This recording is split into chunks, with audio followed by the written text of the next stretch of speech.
เย็นสะหอนมวนแมงแห่งบุญทรงได้มาเห็นเป็นบุญญา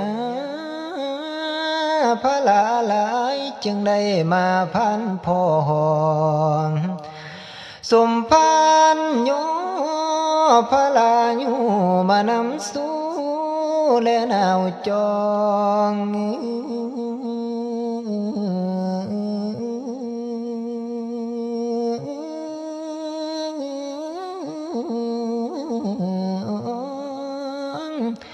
เฮา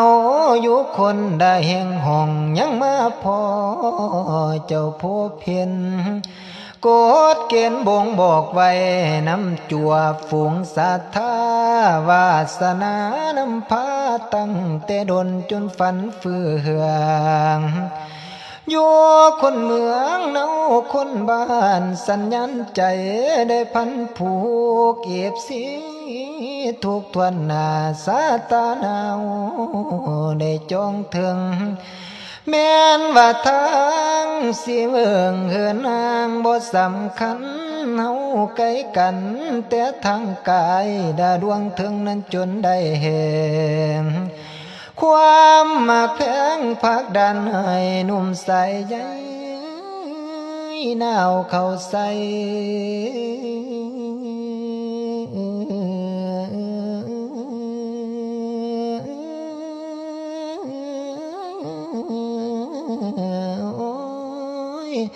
เปรียบดังปลูกดอกคักไว้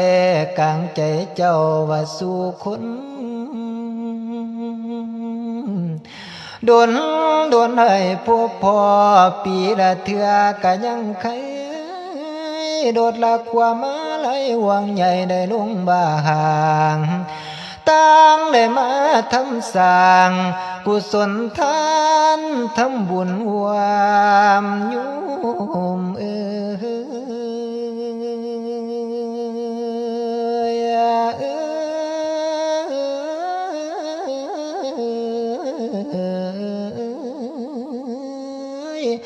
ความน้ำสร้างบ่อแก้วกลางใจเจ้าว่าทุกดวง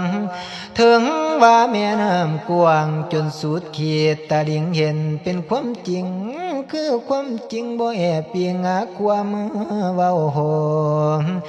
สำเนาคารมดินตัดสินกันด้วยความเสื่อเกลือรสเค็มอยู่เดวเม็นแปลงในกะบ่หวานความเกินหอดทุกบานทุกยานเคยปาโสปอปาจบสอพอดอมุดแดง